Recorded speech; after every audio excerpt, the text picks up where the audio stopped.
Welcome to another calm and gentle episode of Sleepy Classic Tales.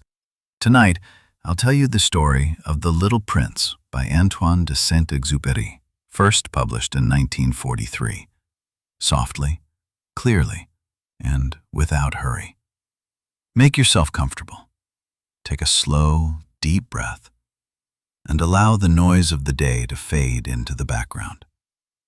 This episode is meant to calm you, not to excite you. You don't need to do anything at all. Just listen.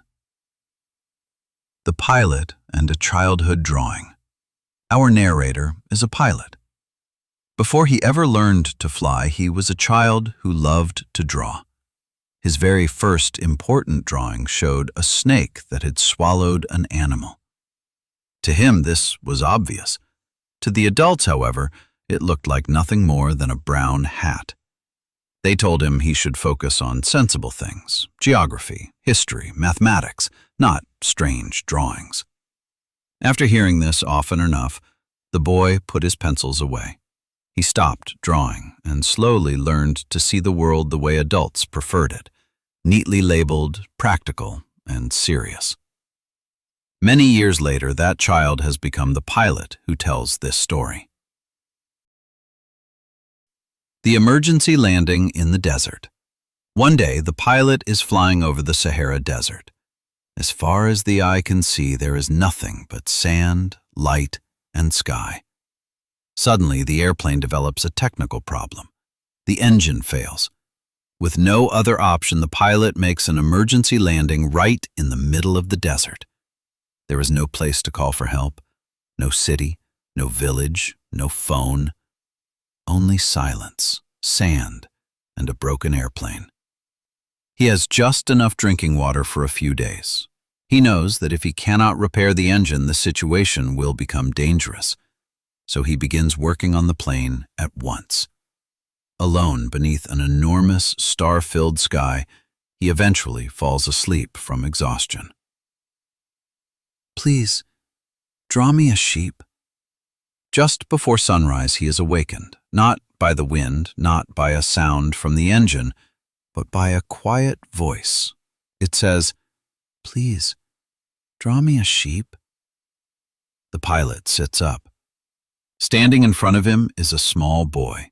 He wears a simple coat, has light golden hair, and does not look like someone who belongs in the desert. He asks no ordinary questions. He does not ask who the pilot is, why the airplane is broken, or how he ended up there. He simply repeats, calmly, "Please, draw me a sheep." The pilot is completely surprised.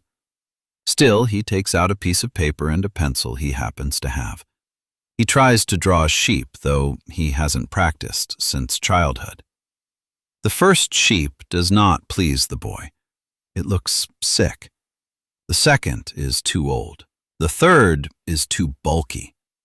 At last, the pilot draws a simple box with a few air holes and says, "The sheep you want is inside this box." The boy smiles for the first time. "That's exactly how I wanted it," he says. From that moment on, it is clear. This child is unlike any the pilot has ever met. The Tiny Planet and the Flower. Little by little, the boy explains where he comes from. His home is a tiny planet, barely larger than a house. On this planet, there are only a few things: some rocks, a bit of soil, 3 small volcanoes, and very little greenery. He cleans the volcanoes regularly. 2 are active, 1 is dormant. He treats all 3 as if they might awaken at any moment. Order gives him comfort. But the most important thing on his planet is a flower. She is not there from the beginning. One day, a bud grows from an unknown seed, taking a long time to open. The little prince watches her with great attention. When the flower finally blooms, she is beautiful. She has bright petals, a gentle fragrance, and a deep concern for how she is seen. She is proud. She enjoys being admired. She has thorns, though she cannot fully explain why. The flower speaks with the little prince. She can be loving, but also vain.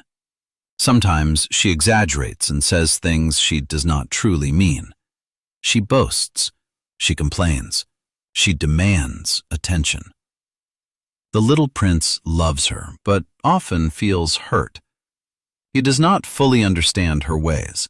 She, in turn, does not know how to show her affection without feeling vulnerable. Over time, doubts gather in his heart. He wonders whether the flower is honest with him or merely playing with his feelings. One day, he decides to leave his planet and visit other worlds. He hopes to better understand what love truly is and what it is not. The planets of the adults. The little prince travels from planet to planet, each one inhabited by a single adult. On the first planet lives a king. He sits on a simple throne and insists that he rules over everything he sees. Yet there is no one else there, no subjects, no people. The king enjoys giving orders, but he phrases them so they always match what happens anyway. When the sun sets, he claims to have commanded it. The little prince realizes power without responsibility and without people is empty. On the next planet lives a vain man. He wears a hat and lives for applause. He asks the prince to admire him, his appearance, his style, his importance. He does not truly listen. He only waits for praise. To the little prince, he seems endlessly hungry for recognition and yet never satisfied. Then comes the planet of a drunkard. Surrounded by bottles, both full and empty, a man sits with his head lowered. The prince asks why he drinks. To forget, the man says. To forget what? The prince asks. That I am ashamed, the man replies. Ashamed of what? Of drinking. The little prince encounters a circle with no escape. Next, he visits a businessman. The man counts stars and believes he owns them because he once counted them and wrote the numbers down. He has no time to look at the sky, no time for beauty, no time for others. Everything is about numbers and possession. The little prince wonders what it truly means to own something if you do not love it. Then he meets the lamplighter. This man lights a street lamp at night and extinguishes it in the morning. Once there was plenty of time between these tasks, but now the planet spins faster and faster, and day and night change every minute. The lamplighter works without rest. He follows his duty faithfully, even though it no longer makes sense. The little prince likes him. He is the first adult he meets who does not think only of himself. Finally, he visits the geographer. The man sits behind a large desk surrounded by heavy books. He collects reports of mountains, seas, and cities, yet he never leaves his chair. He knows the world through maps and numbers, not through experience. He advises the little prince to visit Earth. It is, he says, a remarkable planet. Arrival on Earth. The little prince arrives on Earth expecting crowds, but finds himself alone in the desert. There he meets a snake. Thin, quiet, almost unnoticed in the sand. Its words are calm, but carry a deeper meaning. It says that with a single bite, it can send someone back to where they belong. The little prince does not fully understand, but senses both danger and significance. Later, he meets a simple desert flower. She knows very little of the world and has seen hardly anyone, yet she says something that stays with him. That people are often in a hurry, rarely stay in one place, and therefore grow no deep roots. The little prince realizes that although Earth is vast, Many who live there feel strangely uprooted. He continues walking until he reaches a land of gardens. The Rose Garden. In one of these gardens, he finds a field full of roses, hundreds of them, all beautiful, all very similar. The little prince stops. His own flower had told him she was unique in the universe. Now he stands among many just like her. He feels small and deceived. He believed he possessed something irreplaceable. Now it seems his flower is only one among many. He sits down in the grass and cries quietly. His understanding of love, of what makes something special, begins to shake. The fox. In this moment, a fox appears, cautious, keeping its distance. The little prince wants to play, but the fox explains that this is not possible right away. One can only play with someone once they have formed a bond, the fox says, and bonds take time. The fox introduces a new idea, to tame. To tame means to turn a stranger into someone special, one among many into someone you wait for. If the prince tames the fox, his life will change. A certain hour of the day will become important because the prince might come. A particular sound, a particular step will stand out from all others. At first, the little prince does not fully understand, but he feels the fox is serious. So they sit together each day. At first, far apart, then a little closer. They speak little. They simply share time. Slowly, through these repeated moments, a bond forms. The fox notices that the world itself changes. A wheat field, once meaningless, becomes precious because its golden color reminds him of the prince's hair. Simple things turn into memories. When the time to part comes, the fox feels sad. The little prince does not understand why. The fox explains, to love someone is to risk pain, but also to gain meaning. He tells the prince that his rose is not merely one among many. It is the time the prince gave her, the care, the patience, the protection that made her unique. He leaves the prince with a thought he will never forget. What is essential is invisible to the eyes. It can only be seen with the heart. And he reminds him that we are always responsible for what we have tamed.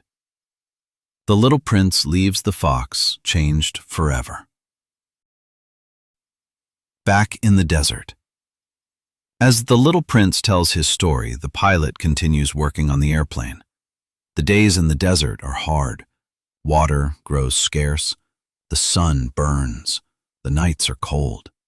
Yet the conversations bring the pilot a calm he has not felt in a long time. He begins to see how much the adult world has lost. Curiosity, wonder, the ability to find something special in simple things. The little prince trusts the pilot. He tells him about his flower, his longing, his fear of having left her behind. He knows he must return. She is complicated, but she is his flower. When the water nearly runs out, the little prince suggests looking for a well. It seems illogical in the middle of the desert, but they go. After a long walk beneath a clear, starry sky, they find a well, hidden like a secret. They draw water, drink, and feel that it is more than just water. It tastes of effort, hope, and shared experience. The choice. One night, with the stars shining especially bright, the little prince speaks differently. He reminds the pilot that it has nearly been a year since he arrived on Earth. He says he must return to his flower. She is alone, unprotected, and depends on him. He feels responsible for her, despite all misunderstandings. He knows his body cannot return in the usual way. He remembers the snake in the desert and what it said. The pilot senses that something is about to happen, something he wishes he could stop, but cannot control. The last evening. That evening, the little prince returns to the place where he first met the snake. The pilot follows. The prince explains that it will look as though he is dying. He asks the pilot not to be afraid. His body will appear heavy and still, but what truly matters will go on. The pilot wants to hold him, to take him with him, but knows it is impossible. The little prince looks at the sky and says that the stars will never look the same again. Whenever the pilot looks up, he can imagine that somewhere among them, the little prince lives, watching over his flower. The snake appears quietly.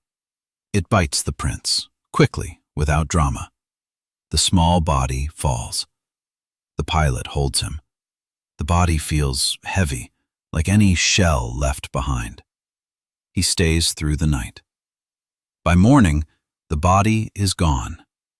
Only sand remains, and above it, the vast sky.